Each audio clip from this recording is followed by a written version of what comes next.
نبی کریم صلی اللہ علیہ وسلم نے کہا بسم اللہ الذی لا یضر مع اسمہ شیء فی الارض ولا فی السماء وہو السمیع العلیم. صبح 3 مرتبہ جو پڑھ لے، شام تک مخلوقات میں سے کوئی وائرس، کوئی جراثیم، کوئی کیڑا، کوئی بچھو، کوئی سانپ اس کو نقصان نہیں پہنچا سکتا. شام کو پڑھ لے 3 مرتبہ، صبح تک نقصان نہیں پہنچا سکتا. اب آپ کو اور مجھے یقین ہونا چاہیے، صحابی جو یہ حدیث بیان کر رہے ہیں نا، یہ حدیث، یہ بھی بڑا دلچسپ واقعہ. جب یہ صحابی حدیث بیان کر رہے تھے، اور یہ ایک طویل باب ہے، محدثین نے اس کے بارے میں لکھا ہے، اس روایت کا سلسلہ عثمان تک جاتا ہے، اور آگے ایک صحابی ہے، وہ صحابی جو یہ حدیث بیان کر رہے ہیں نا، ان کو خود کو فالج ہوا. تو صحابہ نے بڑے تعجب کا اور حیرت کا اظہار کیا کہ آپ ہمیں ایک وظیفہ بتاتے ہیں کہ صبح 3 مرتبہ پڑھو، شام تک کوئی شے نقصان نہیں پہنچائے گی، آپ کو فالج کہاں سے ہو گیا؟ تو وہ صحابی کے ماتھے کے اوپر بل پڑ گیا.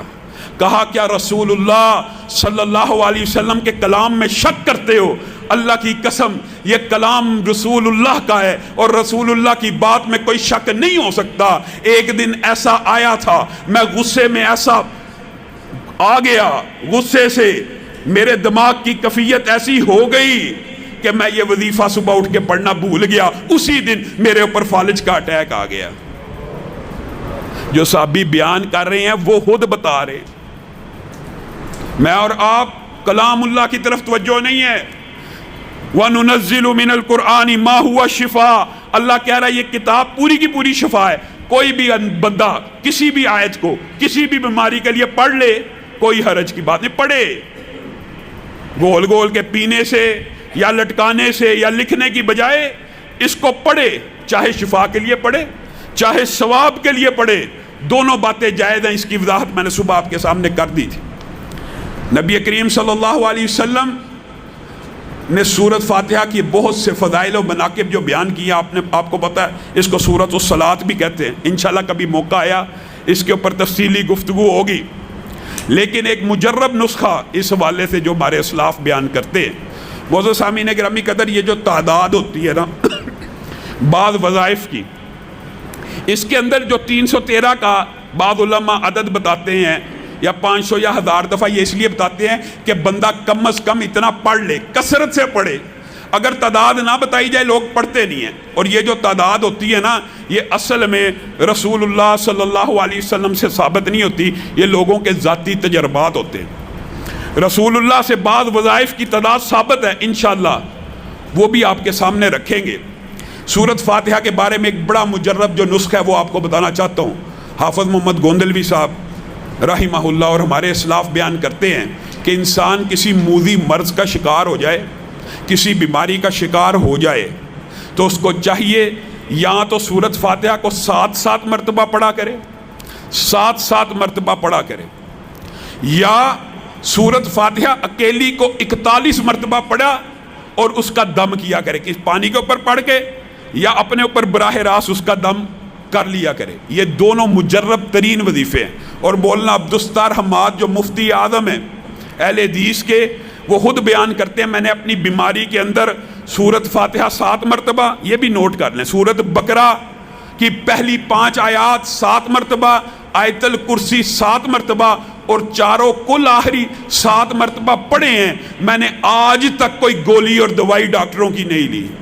بزرگ ہو گئے، بزرگ، انہوں نے اپنی ہر بیماری کا علاج، جس طرح میرا اور آپ کا اعتماد دنیاوی دوائیوں کے اوپر اور حکماء کے اوپر ہوتا ہے نا، جن لوگوں کا توکل اللہ کے اوپر ایسا مضبوط ہو، جس طرح ہمارے شیخ عبدالستار حماد صاحب کا ہے، ان کو پھر ڈاکٹروں کی دوائیوں کی ضرورت نہیں رہتی. وہ خود بیان کرتے ہیں میں نے کبھی دوائی کھائی ہی نہیں، میں صرف یہ 7 چیزیں 7 مرتبہ پڑھتا ہوں، اللہ تعالیٰ مجھے ہر بیماری میں شفا دے دیتا. اعوذ بکلمات اللہ التامات من شر ما خلق، جو بندہ 3 مرتبہ پڑھتا ہے اس میں اللہ کے کلمات کی پناہ میں آ جاتا ہے. نبی کریم کی صحیح حدیث ہے، جو 3 مرتبہ پڑھتا ہے اللہ تعالیٰ اسے نقصان نہیں پہنچاتا جب تک وہ اپنی وہ جگہ تبدیل نہ کر لے. اس بات سے مراد کیا ہے کہ انسان گھر میں داخل ہو، اعوذ بکلمات اللہ التامات من شر ما خلق 3 مرتبہ پڑھ لیا، انشاءاللہ اس نیت کے ساتھ داخل ہو کہ اللہ تیرے نبی نے جو بات بتلائی تھی اس کے اوپر عمل کر کے گھر میں داخل ہو رہا ہوں، پھر اب گھر میں کوئی چیز نقصان نہیں پہنچائے گی، اور گھر سے نکلتے وقت 3 مرتبہ پڑھ لے، یہی نیت ہو تو انشاءاللہ باہر بھی نقصان نہیں پہنچے گا۔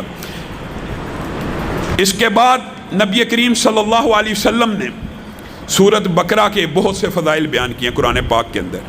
نبی کریم صلی اللہ علیہ وسلم نے فرمایا سورت بقرہ اور آل عمران یہ جو 2 صورتیں ایسے 2 نور ہیں کہ ان کو پڑھنا باعث برکت ہے اور ان کو چھوڑنا باعث حسرت ہے۔ سورت بقرہ جس گھر میں پڑھی جائے 40 دن متواتر اس گھر میں پھر شیاطین اور جنات داخل نہیں ہو سکتے۔ یہ پوری سورت بقرہ کی فضیلت ہے۔ اور سورت بقرہ کے اندر ایک آیت ہے جس کو ہم آیت الکرسی کہتے ہیں۔ سبحان اللہ، صرف اکیلی آیت الکرسی کے بعد ایسے فضائل ہیں آپ حیران رہ جائیں۔ حضرت ابو ہریرہ بیان کرتے ہیں جس وقت انہوں نے چور کو پکڑ لیا، غلہ چوری کرنے آیا تھا، رمضان میں بیت المال کے اوپر ڈیوٹی لگی تھی، تو اس نے کہا تھا میں تجھے ایک وظیفہ بتاتا ہوں، شیطان نے تو مجھے رسول اللہ کی بارگاہ میں پیش مت کر، میں تجھے ایک وظیفہ بتاتا ہوں۔ کہا کیا وظیفہ؟ کہا آیت الکرسی پڑھ لیا کر، تو شیاطین سے محفوظ ہو جائے گا۔ آیت الکرسی پڑھ لیا کر، شیطان سے محفوظ ہو جائے گا۔ رسول اللہ کے پاس گئے کہ یہ بات مجھے شیطان بتلا کے گیا ہے۔ نبی کریم نے کہا ہے جھوٹا تھا، بات سچی کہہ گیا۔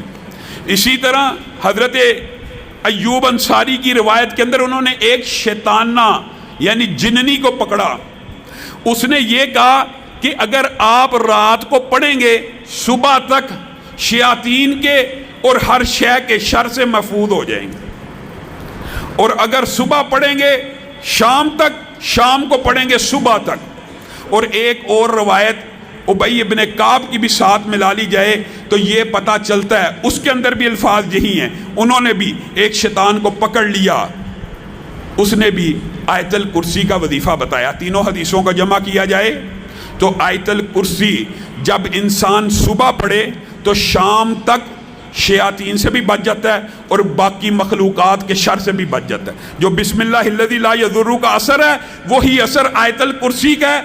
اس کے اندر اضافہ کیا، جنات اور شیاطین اور جادو۔ آپ بڑے رقیہ شریعہ کرنے والوں کو ڈھونڈتے ہیں، آپ خود پڑھیں آیت الکرسی۔ آپ کے اوپر شیطانی اگر حملہ ہے، جنات کا حملہ ہے، تعویذات ہیں، تو اس حدیث سے ثابت ہوتا ہے نہ شیاطین حملہ کریں گے، نہ اس کی مخلوقات کا کوئی شر آپ کو نقصان پہنچا سکتا ہے۔ اور جب آپ بستر پہ جانے لگیں، ان احادیث میں سے ایک لفظ یہ ہے، کوئی بندہ بستر پہ جاتے وقت آیت الکرسی پڑھ لے تو آسمان سے اللہ رب العزت اس کی حفاظت کے لیے ایک فرشتہ نازل کر دیتے ہیں۔ آپ نے اور میں نے زندگی کے اندر ایک تو ہر نماز کے بعد آیت الکرسی پڑھنی ہے، جنت پکی، اس کے علاوہ رات سونے سے پہلے پڑھنی ہے، آسمان سے فرشتہ اترے گا جو